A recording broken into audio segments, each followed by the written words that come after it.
Hello there, team. So this is a 4v4 on Pinnath Gelin? Pinnath Gelin, I think. I called this Hillside before just because I couldn't remember the name of it, but no, it's definitely Pinnath Gelin. I'm playing as the Hobbits. Now the Hobbits I've tried to get, I think like 3 times now. Yeah, I've tried 3 times to get like a battle done for the Hobbits, but there's always been a crash or something along those lines. So this is the first full battle I've got for them, which is good because I don't know, just wanted to show the Hobbits and try and do something with them. So over here on the far side, I've got the Bjornings, then the Sheriffs of the Farthings. I've got another Sheriff's unit over there. Up at the front, Tookish Hunters, 2 of them, and then the Band of Brass Archers in the centre. A nice long line of Hobbitry in arms, that's 4 of them. Then battling Brandybucks, and then another 2 battling Brandybucks on the left side. Behind them, 2 farmers of Buckland, some bandits, 1 unit of bandits, nope, 2, good, I was pretty sure it was 2, and then some Dunedain Rangers there, and the Proudfoot Protectors, and lastly the Ents. I've got my general inside of the Proudfoots, and I've also given the Proudfoots an armour upgrade. I wanted to dish out a few more armour upgrades, but I did not have the money for it. So, as I say, with the Hobbits, you're always gonna probably get a full army together, just because of how cheap their units are. But no, I kind of went for numbers over upgrades for them.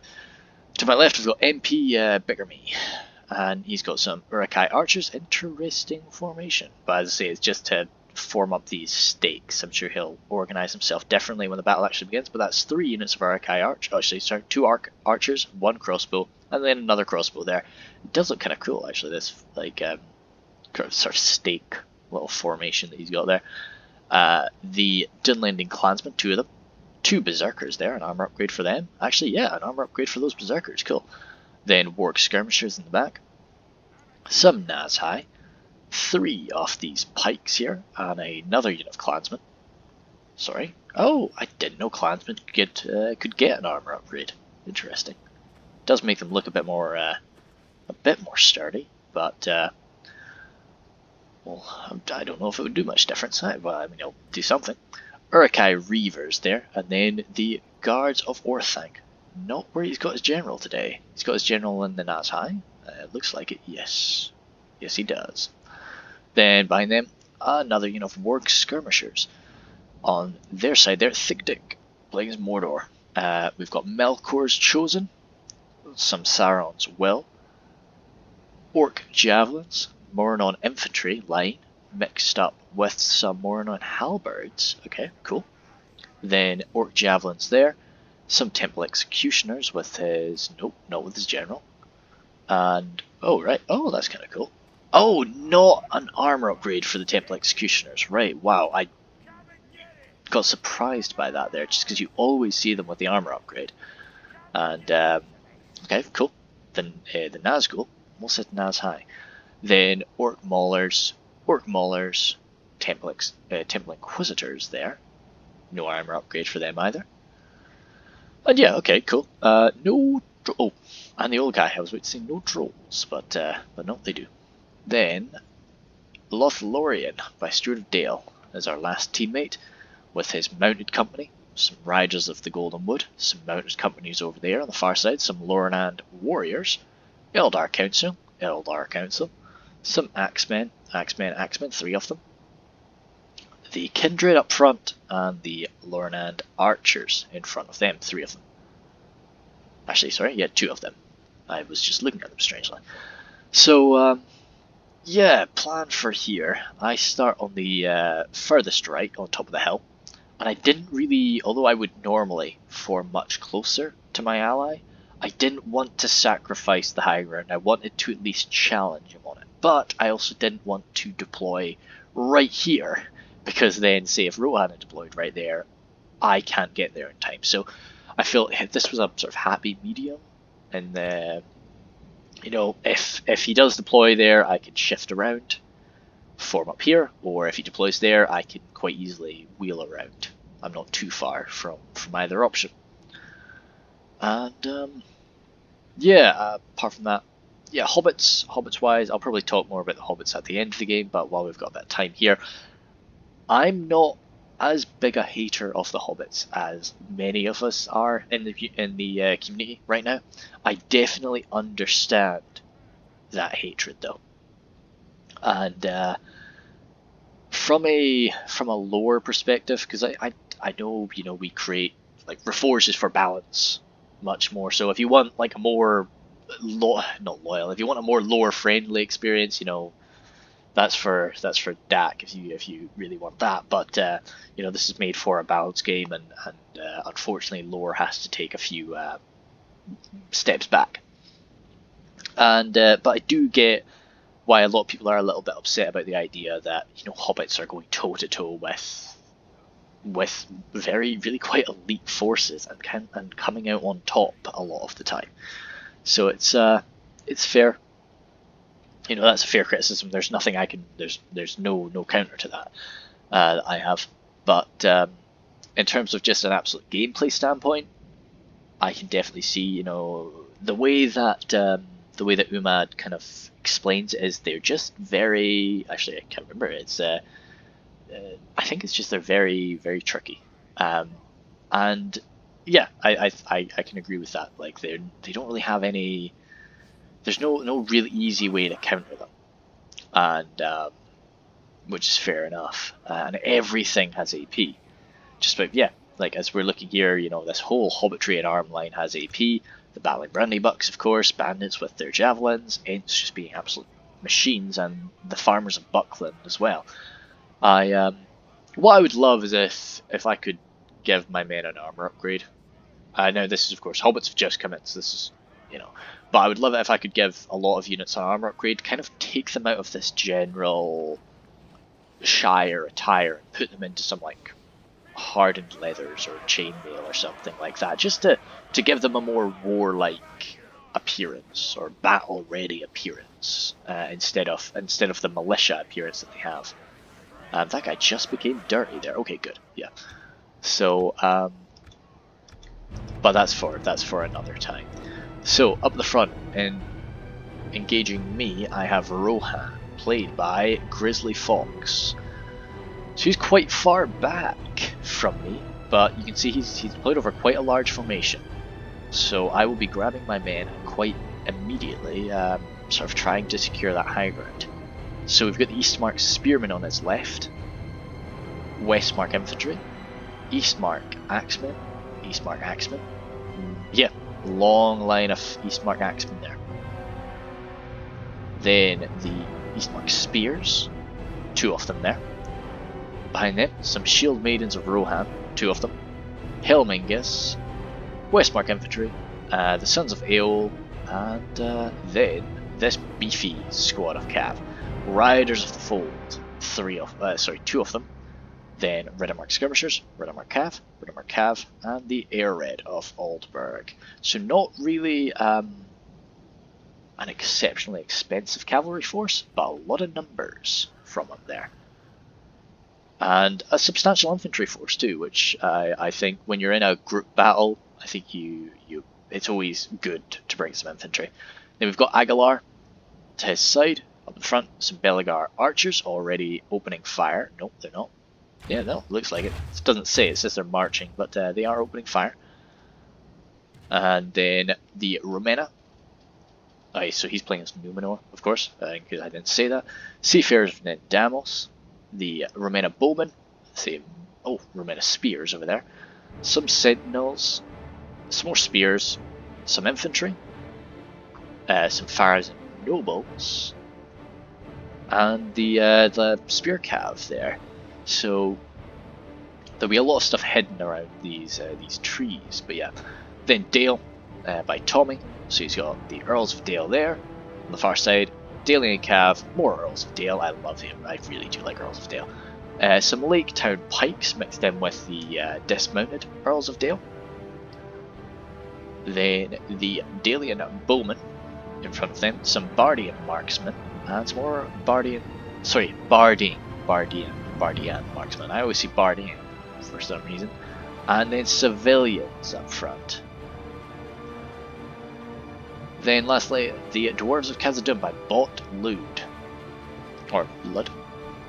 Hammers of Gundabad, Orc Hunters of Khazad-dûm, some Shield Guard there, 3 units of Infantry, Sons of the Fallen, Iron Watch. Okay, there's only 22 of the Iron Watch. Yeah, they do look cool. Then the Mithril Guard, Guards of Khazad-dûm, and then yeah, Sons of the Fallen, unless I already mentioned them. But pretty small force from them. The Iron Watch can definitely tear some stuff up, but as I say, it's pretty exceptional force. And although Lothlorien's got some good archers, the armor might hold them through. So, back up to normal speed. And as I mentioned, my first goal, shift around, grab the high ground. Not so much to kind of push him off the high ground, but more just to engage him on an equal playing field. So that, you know, I can form up there and then just march on toward him. The Númenóreans, though, advance, and not really, I guess they're frightened of the sheriffs, which is fair. Bring the spears around. Remena Cav and nobles will tear up my cavalry. Even though the sheriffs are anti-Cav, it's nothing compared to them. Now, of course, seeing all of these Cav arrayed in front of me, I would have very much liked to have grabbed another unit of sheriffs or something of the sort. Because even though they may not be anti-cavalry, the skirmishers are. And the sheriffs can't really take that much arrow fire. You can give them an armor upgrade, which definitely does benefit them, but I didn't have the money for that. Band of Brass archers opening up.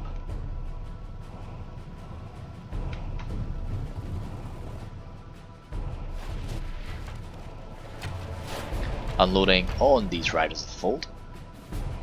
And I'm just wanting to counter with the Bjornings and the Sheriffs of the Farthing. But I think this was probably a bad idea, you know?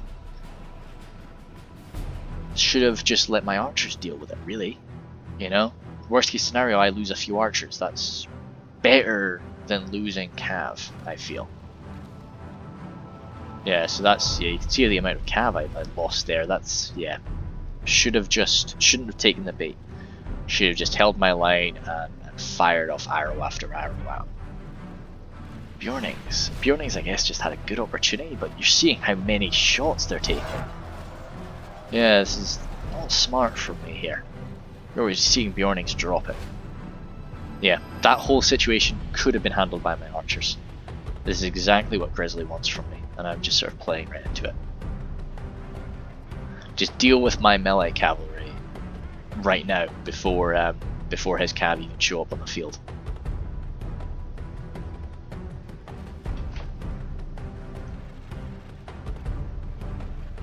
Yeah, Turkish Hunter's having a good time. Sheriff's, oh damn, I'm just going so deep there, that's so stupid. Yeah. I don't know, like, I guess I was just like, I was winning these engagements, so I was comfortable with them, but no, it wasn't a good idea.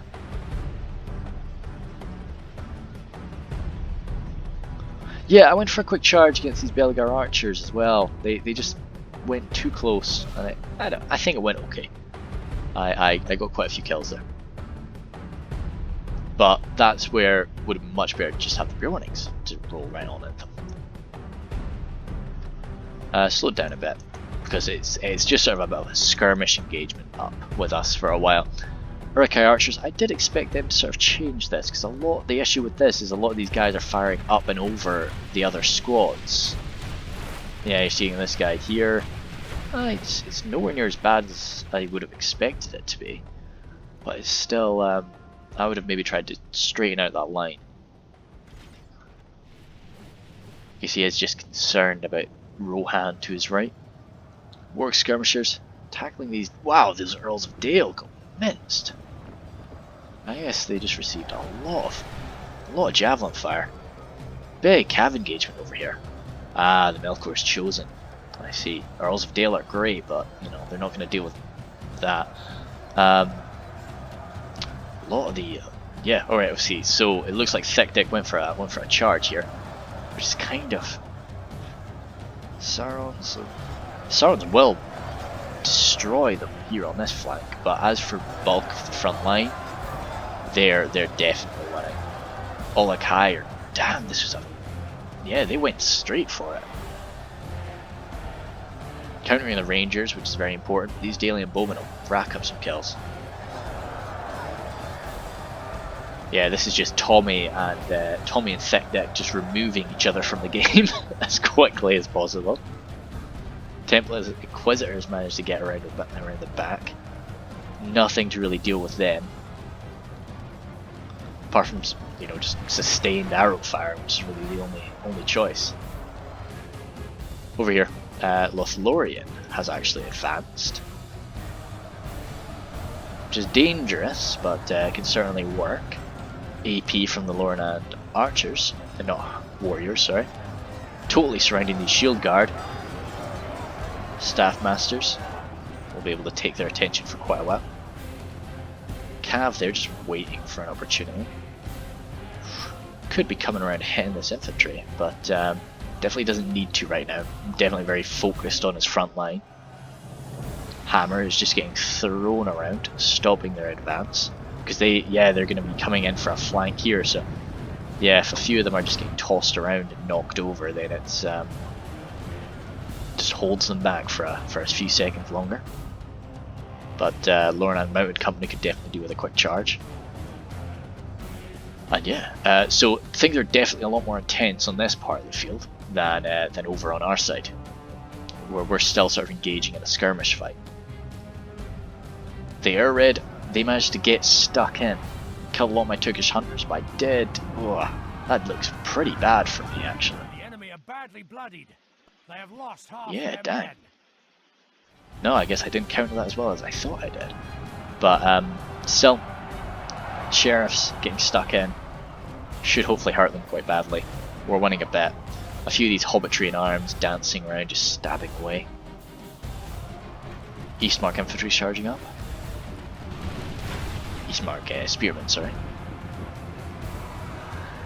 I start to get the Ents thrown on in there. I really want to deal with the Air Red because they're the Lancers. They're the guys that are that can really hurt me. So he has the high ground on my flank, so that's why I'm sending these men up around now to secure it.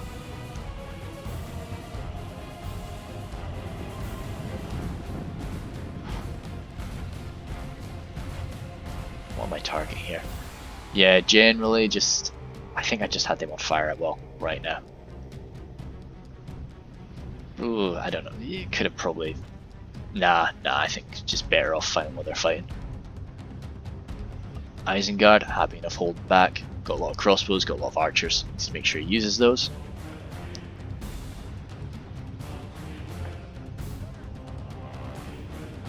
Ah, okay. Aguilar is, because of Isengard just chilling out, Aguilar has been able to send quite a lot of his boys down here. Oh, javelins could be, well, I think they're going to be counter javelins into the back of those seafarers. Or maybe not.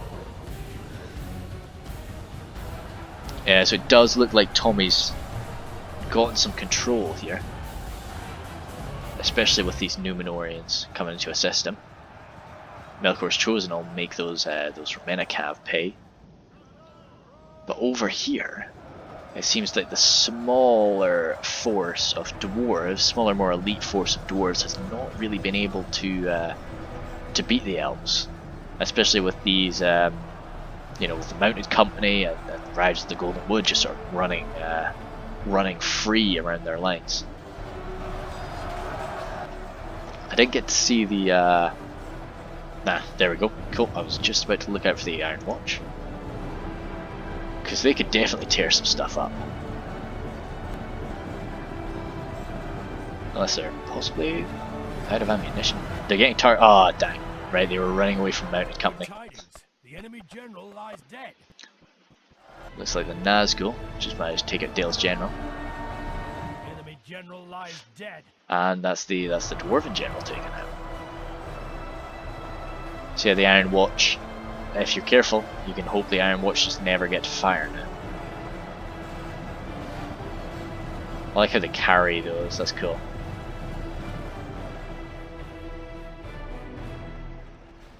But yep, looks like that is just about it for Mordor. Let's see, the Nazgul are mixed in amongst here, alongside the Temple Executioners, who will, they'll fight away for quite a while longer, but they are going to go down.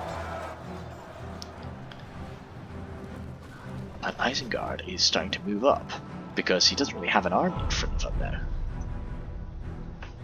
Over here, I really wish there wasn't a mist, and this mist actually messed me up pretty badly in the game.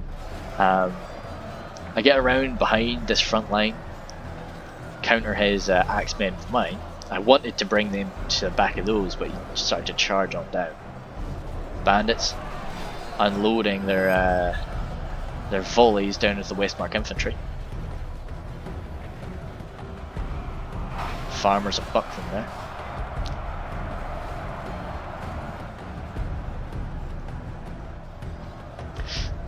Hobbitry and Arms, as I say, this is kind of because of how cheap a Hobbitry and Arms unit is and how well it can actually just hold the line. I can see why people don't like it too much. Yeah, like as I say, I was never really going to be making the Shire one of my main armies. I just wanted to, you know, I want to try and use a few more. I want to try and use a few more armies for these videos, just to get a hold of things and learn how they work, and also try and make it a bit more interesting. But yeah. Oh damn, the farmers! Farmers just getting volleyed by those shield maidens. Battling Brandybucks. Oh damn, they even got a volley too. But now that we're in melee with them, we should be able to cut through them. The enemy force remains. What are we at now? 41 for 52, so it's looking pretty good really. I get my sheriffs charging into the Riddermark Cav. I don't want these Riddermark Cavs to get a charge, because he had saved these really quite well. So these are two just beefy units of Riddermark Cav still standing. He's just going to come right into the back of my battling Brandybucks there. They go down for 100. Oh. I got lucky there. I got very lucky there. That charge was sort of broken. I think it was maybe just the sudden rise in the you know, the slope, but I don't know what it was, but it saved me. Focusing fire on them with my Turkish hunters. I even get my Dunedain Rangers to give them a volley or two. Riddermark Cav. So I countered these guys with my sheriffs. But just being outnumbered as badly as they weren't really going to be winning that engagement. I have the Ents now just extending deep behind their lines, just cutting what I can, hoping that these guys keep routing. Hobbits coming around for the big flank now, just trying to break this position. Shield Maidens being beaten by some farmers of Buckland there. And battling Brandybucks, of course. Westmark Infantry. Yeah, so you can see, so Westmark Infantry there are currently losing a fight to the Hobbitry and Arms. Now, of course, the numbers there, yeah, that they should be losing that, but yeah, I can see. I'm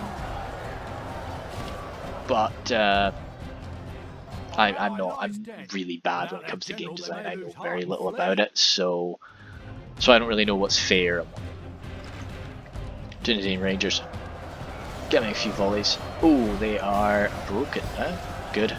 There were 2 units in there, but hopefully that next one will break. Good, it dead. So, then that gives me the freedom to just grab everything then. And push on to the Helmicus. Proudfoot Protectors still have a fair bit of their ammo. Riddermark Cav almost defeated all of my sheriffs now. But it's down to 29, so I have lowered the efficiency of that force pretty badly. Still got a few more volleys to come in though. Hobbitry and Arms there. breaking the spearman unit. And for the most part, that is Rohan dealt with up in this area. A few units of Ridamar Cav, but the main issue, if I can find them, I think he's already moved them, are the Sons of Ale. I didn't catch them, they are still standing, they're still running around. No, yeah. So what I wanted to do at this point, I had sort of won an Isengard here. He was getting a bit surrounded by Numenor, so I felt I need to get my troops down there as fast as I can before this position breaks.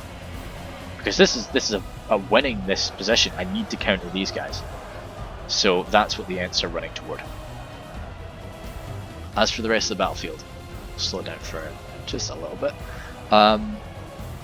Isengard's are winning over there. This nice line of death there.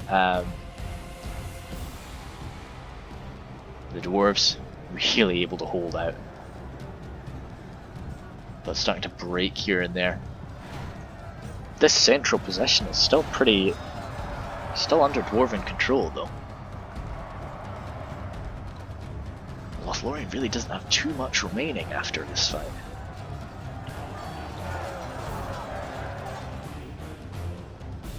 But what they do, yeah, they do seem to be moving some stuff over. Daly and Bowman, still with ammunition. Yeah, still with some ammo.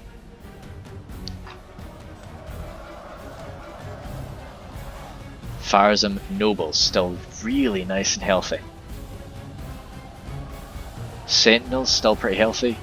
Infantry, pretty good. So this position is holding, but it's not really fighting anything of note right now. I get the Ents stuck in, just try and cut some people apart. That is a good charge actually. They did manage to catch some of my Ents. So I'm basically, I sent these guys in there and I forgot about them. I didn't forget, but like, you know, I knew I couldn't deal with them. I had to start organizing the rest of my guys. They are the Sons of Ale. They managed to link up with these Ridamar Cav. I've got one Bjorning there. Now the issue with this, because of how sort of aggressively I've chased the Rohirrim around and how driven I've been to try and get a flank around Numenor, I've split my men up. These guys are undefended from Cav. The bandits, definitely undefended from Cav. Hobbitry arms, very tired, they can hold. But for the most part, a lot of these units here don't have any anti-cavalry capabilities. And I have to cross a very large open field when there's Sons of Ale and still 11 Ridamar Cav remaining.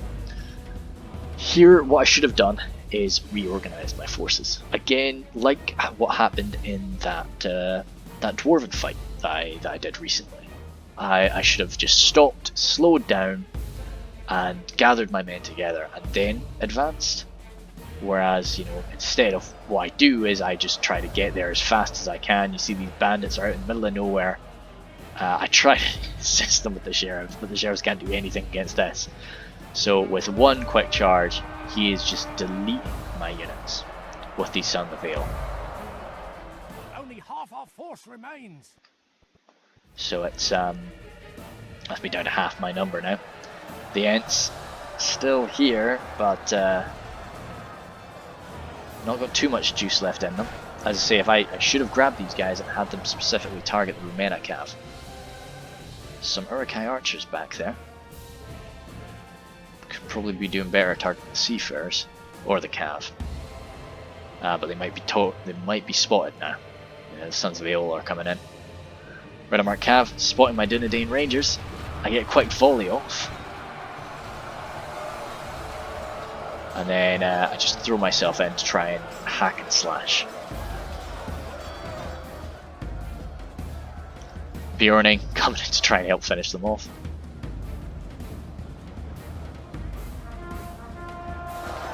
And I need, I guess, yeah, this is another moment where I'm, like, whenever my allies are fighting somewhere, I kind of struggle to admit to myself that maybe they won't live. You know, and maybe that's not a bad thing. You know, like, sometimes making sure that I arrive in a good condition is better than making sure I arrive on time, because you can see I was so focused on getting the first unit I could into the fight, which were those Hobbit train arms, that I allowed that to happen. My battling brandy buck's taken down to 17 men. There's blooming 50, 60 dead hobbits there. You know, it's yeah, and now they're dedicated into the fight. I can't pull them out. Whereas had I just slowed down, gotten the battling brandy bucks in there, and they just had the Hobbit train arms formed up behind them, you know, that would have gone much better. Again, I'm chasing these guys around with the Hobbit train arms. I need to blob up, basically. You know, blob up in a formation rather than just a blob. So Proudfoot Protectors, they'll try, but those are Sentinels they're up against there. They're actually doing okay. Ah no, they're starting to fall away now.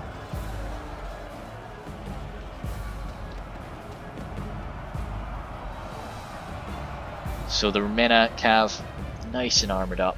Sons of Ale, really beefy. Catch my Dunedain Rangers there. Oh shoot. Yeah, if I'd noticed this, they could do some damage, definitely. I don't know. Maybe I've noticed, yeah. Doesn't look like it though.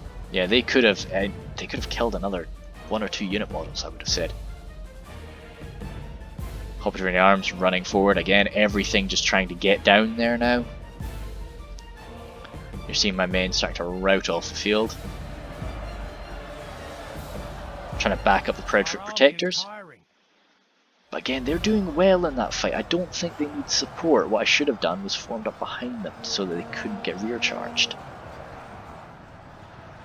Fires and Nobles, not the best charge in the world, really not a great charge at all, but they're beefy, you know, large unit boys. They can do something. Yeah, you see, so this was unnecessary. Proudfoot Protectors had this, and now since I've done that, I've allowed him to just get in behind me like this. I'm sure I'm prodding at him, but no. What I should have done, had the Proudfoots up there, just line the Hobbit train arms behind them. And again, could have done that with this unit, but again, I just want to put men in the front line. Oh, they're routing.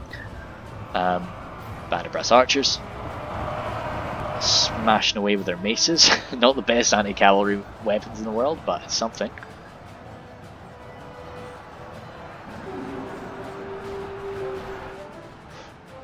Now here, Isengard does something pretty clever, and it's something I really wish I was able to do. But what he's got left, he moves into the centre of this little position. And I think that's because the only real power that the enemy have now are their cav units. These 19 Sons of Ale, a few of the Fires of Swordmasters over there, Nobles over there, and that's really it. Like, we kind of have the infantry. It's 89 for 95 now, but our ally lies dead. Without their general, they that was the Mordor general there, by the looks of things. Yeah, so the Proudfoot Protectors are like, they're actually winning that fight in front of them, but it's just the Fires and Nobles coming in and out. My general going down is not good. Hobbit train arms returned again, formed up behind them. That's what I should have done. But I see these guys, I kind of just want to get a counter charge. Oh, we're down to 50, 40, 40, yeah. Oh, it's just the Sons of Ale, they're so strong. And I think that is... oh no, not yet, not yet. I'll probably bump it to full speed now. Not full speed, but I'll go 2. If you have Proudfoot Protectors, trying to fight it out, but that's me. I was really impressed with how I performed at the start of that battle. I think I made a few mistakes, for sure. I got baited out, lost a lot of my sheriffs when I shouldn't have, but all in all, I think I handled that engagement quite well. But it was... my main issue there was just moving. Again, I've stated that that's a problem with me before. It's moving under stressful circumstances is kind of when I can fall apart. And that was really that's why I was so keen to try and show this battle, because that's my most in my mind my biggest fault. we've still got. We'll watch the last of the Isengard forces here. As I say, this is the safest place for them. So even though they're getting peppered by javelins, they can't get out there. A few of the Riders of the Golden Wood just off there to tackle them, but they're not going to be the Fires of Nobles. So I think after a while he just decides, yeah, gets. Oh no, maybe not. But yeah. So as I say, that was why I wanted to show this battle, just because I felt it was a really clear example of what I think is probably my biggest failing when it comes to Total War. But yeah, as for the Hobbits as a whole, I see a lot of hate for them. I think a lot of it is, of course, joking, but I think a lot of it isn't. But and I think people do have some pretty clear concerns. Like I remember when I picked this Aguilar in the lobby chat, when I picked the Shire, Aguilar was not best pleased. But no, I think we're maybe they need some work. I don't know. I've not fought against them very much, is the thing, and I think I need to fight against them before I can come to any conclusions about them. But no, they're just a very different faction from in a lot of ways, and it just seems like a lot of very beefy armored boys that should be able to beat them just can't, just because they've got AP everywhere. But that's just something you've got to know when the Shire's on the field. You can't rely on your armor. As you can see there, like I was picked apart by elite cavalry, and the only thing that the Shire has to counter Cav is they've got their spears, they've got their crossbows, but they've probably only got one unit of crossbows, maybe two, and the sheriffs can't really go toe to toe with any good quality Cav anyway. So I don't think that. I think everybody's a bit too worked up about the Shire. I think they're a nice addition for sure. I'd love the ability to give them an armor upgrade just so that aesthetics wise they look like they belong on the battlefield. Like I think it is a cute gimmick, the Hobbit train arms using like a fence shield. But when I see that lined up alongside like proper Western men armies, and I'm just like, ugh, it kind of, not to be a weirdo, but it destroys my immersion. And I'd like to be able to do something against that. But no, all in all, it's pretty cool. As for my actual kills, Proud Protectors, yeah, definitely racked up a lot of kills with their crossbows. A lot of Riddermark Cav fell by their hand, and then in melee there, they did good in that pike line. Especially they were fighting sentinels. They really I'm proud of them. With an armor upgrade, of course, but yeah, Ents I should have targeted the enemy Cav specifically during that fight, but that was more that wasn't their fault. That was more me paying attention elsewhere. Hobbit train arms all along the line. I can't go into too much detail about that. Like main thing, just should have used a Hobbit train armed shield behind my protectors, just to stop them getting charged by Cav. Battling Brundabucks, definitely required, but devoured by Cav. They could go toe to toe with everything like Rohan had on the field, which is just, yeah, they did good with that. But hey, dude, it's what trained by Mary, so what are you gonna do? Farmers of Buckland, again, charged by Cav, I bet, but no, did good. Dundedane Rangers didn't get to use up all their ammo. I should have used them. To be honest, I forgot about them. I forgot about them until I saw the Riddermark Cav coming in at the side. They definitely helped to cut through the Riddermark Cav quite quickly, but I should have used them more liberally in the fight against Rohan, because it would have allowed me to save some of my men and get the battle over with quicker. Tookish Hunters and the Bandit Archers. You're always going to rely on your archers. I think as the Hobbits, you've got a lower profile, which is really cool. Allows you to survive a lot longer. But should have had them kill the initial archer cav. That was silly. Me sending out my sheriffs. It was definitely a good move from Grizzly, and I just went right into it. Just dove heart and soul into that trap. Bandits. I would have liked the bandits to do better in melee, to be honest. Their javelins were helpful, but to be honest, probably I could have probably gotten rid of those two bandits, grabbed another sheriffs or something like that, or just two bandits, grab a sheriff. Any money I've got left, maybe just throw it out on upgrades or something. Sheriffs themselves, very much needed. A lot of cav killing to be done in that fight, and they did their best up against the higher quality Rohan cav in the end. But as I mean, when I say higher quality, I mean the Sons of Ale and such. And they handled themselves well. The Baronings, again, they were just prime targets for the archer swarm of Rohan, and I fed them to them, which was stupid. Had I had a unit of Baronings, behind the enemy lines of Rohan, just shattering them right into the back of those shield maidens, would have broke them. But all in all, yeah, fun fight. I will probably not be playing as a Shire too much, but I just kind of wanted to put up a video off it. I actually tried to do a siege assault on Carndum as the Shire, and it was going quite well. But no, we ended up lagging out of that game. That was too bad. But all in all, thank you very much.